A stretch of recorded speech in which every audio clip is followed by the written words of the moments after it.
Hey guys, and welcome on Texel in the Netherlands. It's an island, and this weekend I'm going to be test driving the new 24-240 from Sony.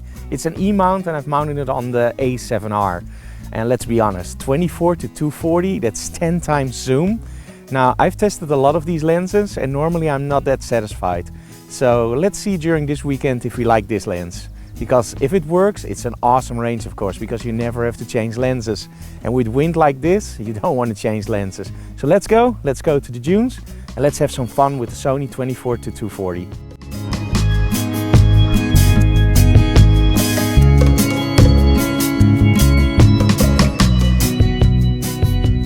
One of the cool things about having a lens with a 24-240 range is of course this. You see the wide angle shot here? That's really nice. So let's take the wide angle shot.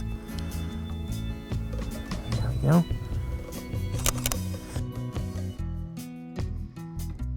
But in the distance I also see a nice tree, so let's zoom in on the tree.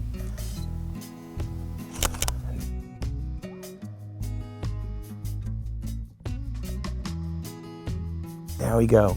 And I'm shooting everything on f8. Now this is not a very strong lens for low light. It's a 3.5 to 6.3. So if you are shooting in the dark, you probably need something that has a little bit more aperture, so a 2.8. But for a zoom this size, it's pretty good, because when you walk around, f8 is no problem. And these lenses will be very sharp on f8. But of course, we're gonna also test them wide open to see what this baby can do. So let's walk a little bit further and see what we can explore more on Texel. Size-wise, I really like the lens. It's not a very small lens, but of course it's a 24-240, but it's nice and balanced on the A7R. And I'm using a battery grip, by the way, but it's nice and balanced and it extends. So overall, it's not that bad. Now, one of the things I like about shooting with trees and wide angles is to go really close to the tree, aim the camera up, and get a really cool effect. Now even closer to the tree. Now this works even better if you use something like a fisheye or an 11mm, but on the 24 gives you a pretty cool effect. So if you're in the forest and there's nothing else to photograph, really close to the tree, aim the camera up and shoot on the widest angle. Of course, make sure you close down your aperture to f16 or f8 or f11, but don't shoot it wide open.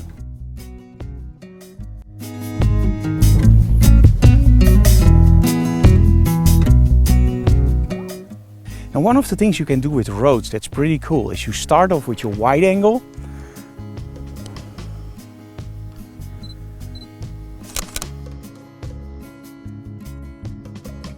And you just follow the road, and now you zoom in and you use the compression of your lens and you compress everything together. And it gives you a totally different look of the landscape. So that's a pretty cool trick. So use it first on wide and then compress everything. That works very well also with trees or power lines like in America. But in this case it also compresses the landscape. So it gives you a totally different look. And with a lens like this you don't have to switch lenses. So you can just change it over and over again. So let's go.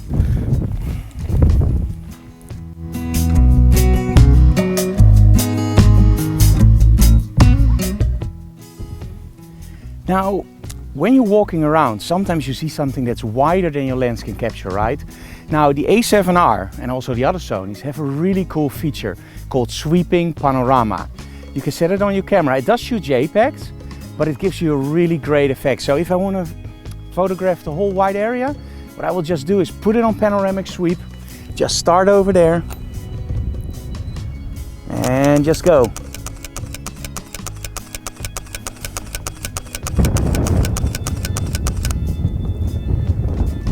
And it really gives me a really cool look of the whole area. So don't think it's a consumer item, it really works pretty well and you can make huge prints out of it.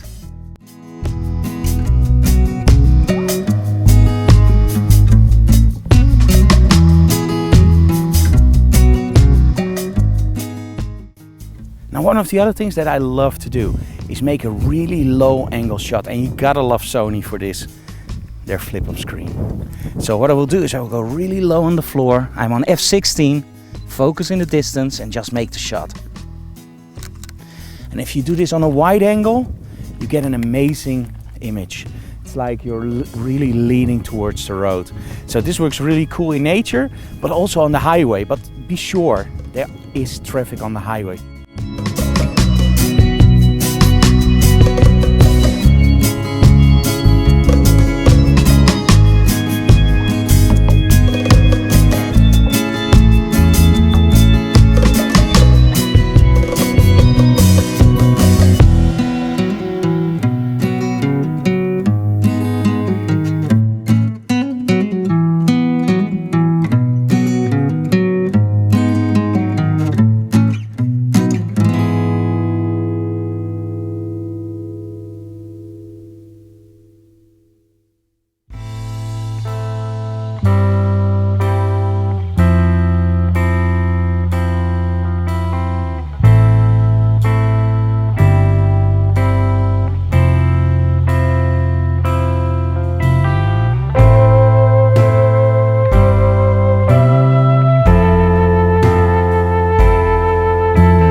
So this weekend I tested the 24-240 from Sony on Texel. My conclusion, it's a very good lens. It's a great walk around lens, great zoom range, 24-240, that's a 10-time optical zoom. It has optical image stabilization, so that takes a little bit away from the slowness. But of course, what do you expect? It's a 10-time zoom, so it's a 3.5 to 6.3 and it works pretty well. The images are razor sharp. If you sharpen them just a little bit, the autofocus on the wide area is awesome. The autofocus on the tailor end, that's a little bit slow, so it's not a birding lens. But to walk around, it's a really cool lens. We had some problem with vignetting with the sun hood. So if you shoot on the wide angle, I would take off the sun hood just to be sure. But it's very easily to take away in Photoshop. The contrast of the lens, really good. Build quality good. And what I love about Sony, as soon as you look through the viewfinder, the EVF, and you turn the focus dial, it actually zooms in to a magnified view area of the area you're focusing on. So you can nail your focus 100%. And that's one of the main advantages, I think, of the EVF. So overall, I tested a lot of these super zooms, and without a doubt, this is the one that I want to keep on my lens if I walk around, because you don't have to switch lenses anymore. So overall, highly recommend the lens. Really great as a walk around and travel lens. But do take one extra lens that's a little bit faster if you also want to do some birding. But for walking around, this is highly recommended. I love it.